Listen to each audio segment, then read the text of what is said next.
A sharp intake of breath rattled in Silas Thorne's chest. He wiped a thick smear of blood from his cheek with the back of his hand, tasting salt and copper, and settled back into a low combat stance as if the previous hour of brutal, relentless battle had never happened. I'll be honest with you. Getting into the Obsidian Hegemony's court was the easy part, but surviving what came next is the part that still haunts me. That same copper taste. He had noticed it 3 days ago when his transport first docked at Aegis Terminal, chewing on the inside of his cheek while preparing a speech that would likely get him killed. The Grand Hall of the Obsidian Hegemony was not built for human comfort. It was a crystalline cathedral of sharp angles and impossible architecture, constructed to amplify the imposing, four-armed silhouettes of the Xylos nobility. Silas stood at the epicenter of a sprawling floor made of polished obsidian. The pristine, frictionless tiles were engineered for the elegant, sliding gait of the alien elite, making them dangerously slick for the heavy tread of human combat boots. He had to consciously anchor his heels with every step to keep from slipping under the crushing weight of the station's artificial gravity.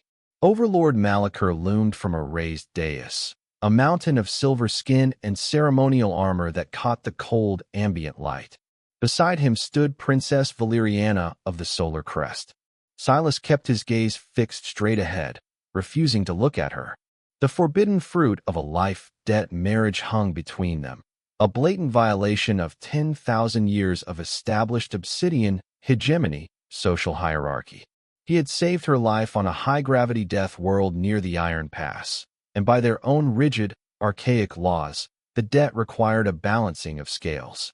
You petition for the royal line, human. Malachur's voice reverberated through the vast hall, a deep, tectonic rumble that vibrated against Silas's teeth. A creature of mud and short years demands the sun. I petition for what is legally owed. Silas replied quietly. His voice felt thin in the massive space, yet he did not let the pitch waver. A ripple of movement disturbed the absolute stillness of the watching court. Grand Exarch Vok descended from the upper tiers, his armored boots clicking against the glassine steps. The warlord was massive even by Xylos standards, his 4 muscular arms resting casually on the hilts of curved, serrated blades. The law permits the petition, Vok purred, his secondary vocal cords clicking with dark amusement. It also permits any noble of standing to challenge the suitor. The right of blades. 10,000 years of unbroken conquest. And for what? For a failure to understand basic biology. Malachur did not object. The trap was sprung exactly as Silas had anticipated. Attendants brought forward racks of alien weaponry, glowing with plasma edges, kinetic fields, and molecular disruptors. Silas ignored them. Instead, he unslung the long, canvas-wrapped bundle from his back. The heavy fabric fell to the crystalline floor with a dull thud. The iron vow.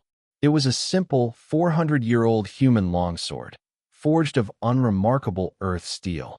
As he gripped the hilt, the worn leather didn't match his hand perfectly.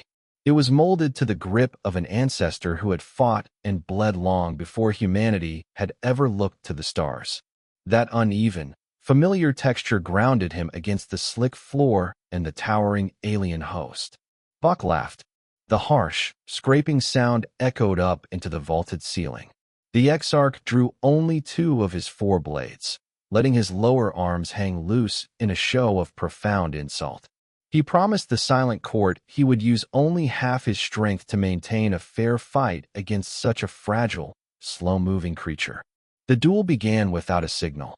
Vok moved with a velocity that defied his massive bulk. The first strike was a blur of silver, a high-speed assault aimed directly at Silas's neck. Silas didn't try to block the immense kinetic force. He stepped inside the wide arc, letting the razor edge shear a shallow line across his shoulder guard. First blood to the hegemony. The crowd let out a low, collective hum of approval. Silas simply adjusted his footing on the slick tiles and regulated his breathing. He had not come here to match their explosive burst strength. He had come here as a pursuit predator. The arena doors were sealed. There was nowhere for the Exarch to go. The battle stretched for minutes into the first brutal hour. Vok's strikes were devastating, carving glowing arcs through the cold air, but Silas maintained a minimal, mathematically precise pattern of evasion. He took flesh wounds, a graze on the thigh, a deep cut across his left forearm, but he never overextended his reach. He watched the Exarch's heavy chest begin to heave. He watched the polished silver skin lose its sheen, slicking with alien sweat, which meant the Exarch was getting slower. Or no, he was getting desperate. The heavy atmosphere of the hall began to smell of ozone and exertion. Silas kept moving, letting the heavy gravity pull at his tired muscles, letting the sharp pain clarify his focus, waiting for the inevitable biological collapse of an empire that had never learned how to suffer. The second hour dragged into a grinding, grueling display of attrition. The ambient temperature in the grand hall had steadily risen, the air growing thick and heavy with the smell of scorched ozone, alien perspiration, and the unmistakable metallic tang of human blood. Vok had long since abandoned his early mockery, drawing all four of his serrated blades as a silent, creeping panic began to override his centuries of tactical discipline. The pristine, frictionless tiles of the floor, once a symbol of the obsidian hegemony's refined elegance, had slowly become a deadly hazard. Puddles of silver alien sweat and bright red droplets ruined the perfect traction of the Exarch's heavy armored boots. Every time the massive warlord lunged, his footing betrayed him, forcing him to expend precious reserves of energy just to remain upright and correct his massive momentum. Silas simply managed his oxygen. A deep laceration across his ribs burned with every inhalation, and his tunic clung to his skin, heavy and dark, but his breathing remained a steady, rhythmic metronome. To a species forged by the brutal, unforgiving evolution of a high-gravity death world, a 12-hour exertion was a legitimate physical test. A 2-hour duel was merely a matter of profound stubbornness. The blade was getting heavy. No, his grip was just soaked. He adjusted his hold on the ancestral leather of the iron vow, letting the friction of the ancient material lock securely against his calloused palm. He kept his movements agonizingly small, dodging strikes by fractions of an inch, forcing the Exarch to swing at empty space. The alien court had fallen completely silent. The nobles leaned over the curved balconies, their secondary eyelids blinking rapidly in a display of deep neurological distress. The initial murmurs of aristocratic amusement had dissolved into a suffocating, terrified quiet. They were watching a ghost. They were watching a fragile, fleshy creature systematically dismantle their greatest living warrior, not with overwhelming kinetic strength, but with an inescapable, creeping inevitability. Vok's heavy chest heaved violently. The polished silver sheen of his skin had turned a dull, bruised gray.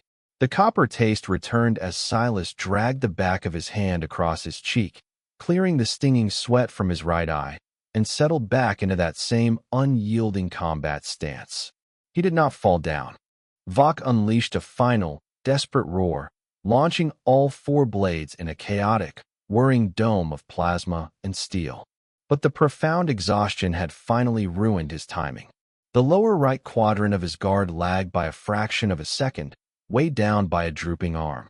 Silas had spent the last 2 hours bleeding specifically to wait for this exact structural failure.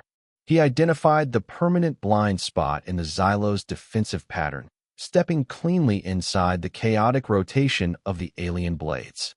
The iron vow surged forward in a single, devastating thrust.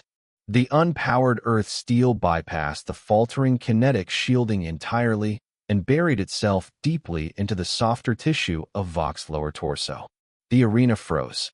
The Grand Exarch of the Obsidian Hegemony, a warlord who had personally overseen the subjugation of entire star systems and shattered the military doctrines of a dozen advanced species, was now drowning in his own ambient atmosphere, his secondary lungs completely failing to process enough oxygen to sustain his massive, rapidly overheating musculature. Vok collapsed to his knees, his massive bulk shivering violently before he pitched forward, the impact of his armor cracking the crystalline floor.